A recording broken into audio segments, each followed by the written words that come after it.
그러므로 내가 첫째로 권하노니 모든 사람을 위하여 간구와 기도와 도구와 감사를 하되.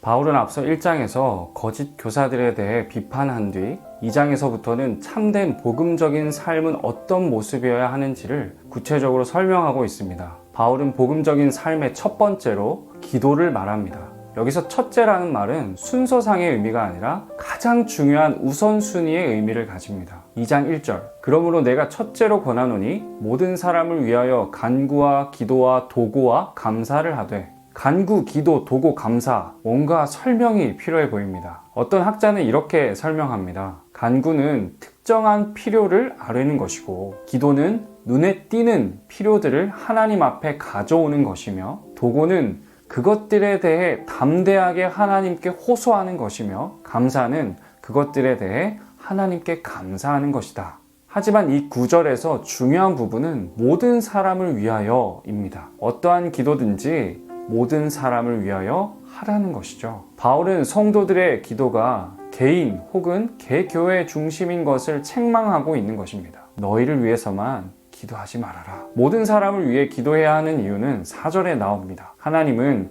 모든 사람이 구원을 받으며 진리를 아는 데에 이르기를 원하시느니라. 성도가 모든 사람을 기도로 품어야 하는 이유는 하나님의 소원의 범위가 그렇기 때문입니다. 사도행전 1장 8절 오직 성령이 너희에게 임하시면 너희가 권능을 받고 예루살렘과 온 유대와 사마리아와 땅끝까지 이르러 내 증인이 되리라 하시니라. 하나님께서는 예수 그리스도의 이름을 전함으로 세상에 복음을 선포하게 하셨을 뿐만 아니라 예수 그리스도의 이름으로 기도함으로 세상을 위해 중보하는 사명을 우리에게 주셨다는 사실을 여러분 기억하시길 바랍니다. 그래서 우리는 복음 전하는 일도 열심히 해야 하지만 모든 사람을 위해 기도하는 것 또한 우선되는 중요한 사명임을 기억해야 합니다. 저는 선교지에 갈 수 있는 기회가 생기면 꼭 가려고 합니다. 감사하게도 단기 선교로 일본, 에티오피아, 인도네시아 그리고 몽골에 가서 사역을 할 수 있었습니다. 사실 선교를 그렇게 많이 나간 건 아니지만 제가 선교지에서 깨달았던 것이 있어요. 그곳에 가야만 알 수 있는 현지의 상황과 현지의 기도 제목이 있다는 것입니다. 그리고 물질과 시간을 들여서 선교지에 가서 사역하는 것도 중요하지만 그것보다 더 중요한 것이 있다는 것을 깨달았어요.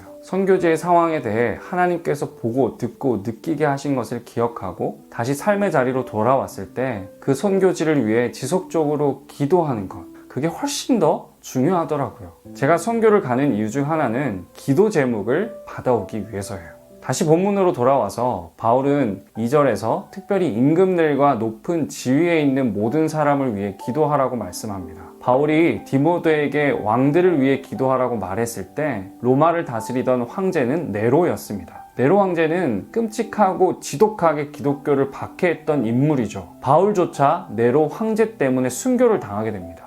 하지만 바울은 그들을 위해서도 기도할 것을 말씀합니다. 3절 이것이 우리 구주 하나님 앞에 선하고 받으실 만한 것이니. 우리는 앞서 사도행전에서 이러한 기도의 모범을 보았습니다. 사도행전 7장 59절에서 60절 그들이 돌로 스데반을 치니 스데반이 부르짖어 이르되 주 예수여 내 영혼을 받으시옵소서 하고 무릎을 꿇고 크게 불러 이르되 주여 이 죄를 그들에게 돌리지 마옵소서. 이 말을 하고 자니라. 바로 스데반의 기도입니다.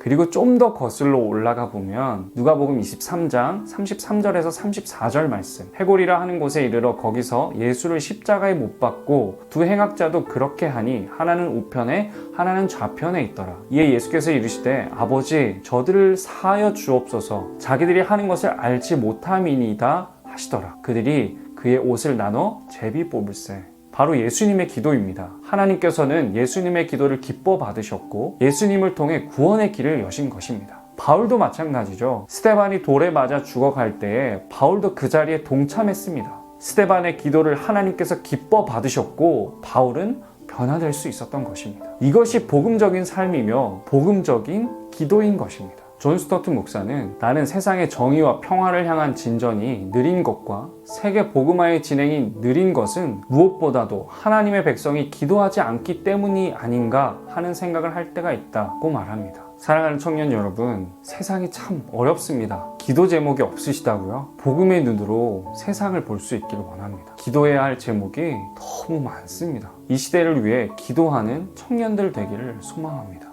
그리고 한 가지 더, 출근길에 지하철에서 주무시지만 마시고, 직장에서 너무 일만 하지 마시고, 학원에서 너무 공부만 하지 마시고, 잠시 주변을 돌아보며 그들을 위해서 기도해 보는 건 어떨까요? 오늘 하루도 여러분의 기도를 통해 하나님의 뜻이 땅에서 이루어지는 놀라운 은혜가 있기를 간절히 축원합니다. 기도하겠습니다.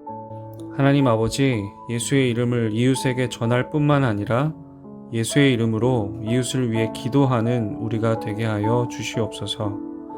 우리의 삶의 자리가 기도의 자리로 변화되게 하시고, 오늘 하루도 기도로 세상을 이기는 우리가 되게 하여 주시옵소서. 예수님의 이름으로 기도합니다. 아멘. 오늘의 미션입니다.